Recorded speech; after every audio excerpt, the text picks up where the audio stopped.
I'm from South Carolina. Woo! And thank you. And I went to this school that makes me sound as pretentious as possible, so bear with me.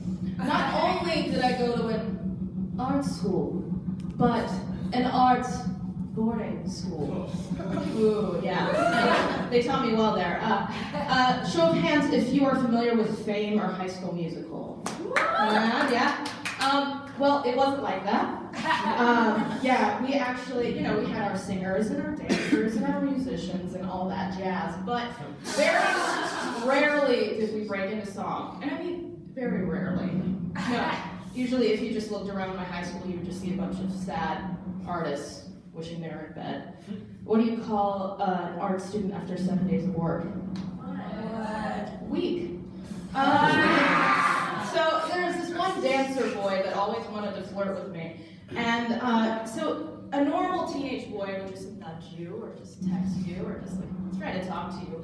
But no, this dancer boy was extremely strong. And so what he would do is he would come up to me, put me over his shoulder, and prance around the cafeteria like no big deal while I pathetically tried to get down. What do you call it when a dancer boy picks up a drama student? What? Not on point. Now, being away from home for the last 2 years of my high school days was really hard for my relationship with my parents. Because that's the time where you're rude to them for no reason, right? And so the dilemma with me is how can I be rude to them when they're 4 hours away? I mean, honestly, so I would bottle it up until I would talk to them on the phone. I just remember talking to my mother on the phone, just feeling my shoulders tense up. And my mother is a very nice Southern lady, and she could have literally said, "How was your day?" And I would say, "Fine! Leave me alone!" No reason. I mean, nowadays I know that if I talk to them on the phone, I have to just keep my mouth shut and not say anything, otherwise things will be bad. Or if I want to get out of the conversation, I can just say, "Oh, my roommate's trying to go to sleep," even if it's 2 in the afternoon, because college, am I right? Now, at this boarding school, that's where I met my now ex-boyfriend. We dated for about a year, and then things eventually ended. I was texting him last night, and his responses were really confusing, so I just assumed he was drunk. Turns out assholes don't have thumbs. So that explains the miscommunication there. I was actually babysitting this kid a while back, and he was going through a lot of stuff, so I was trying to help him out, being a nice person. It took me a year to realize it was my boyfriend. What a child. I mean, honestly. No, a lot of our relationship involved a lot of miscommunication, but I was talking to him last night, and I realized something really interesting about myself.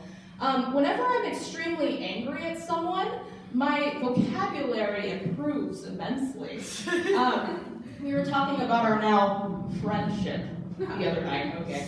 And he said he wanted to go to sleep, and I said, "You are welcome to fall asleep in the residue of our previous conversation."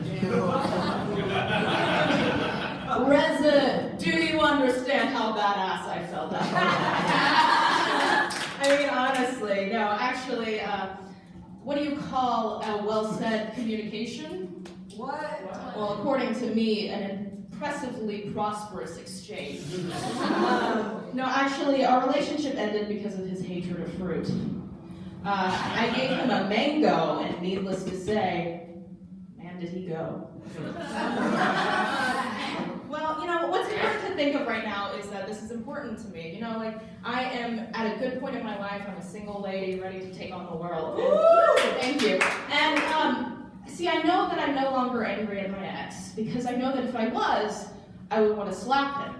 And no one likes shit all over your hands, because he's a piece of shit. And all you ladies out there, keep your hands clean. Thank you very much. Give it up for Lucy Brooks.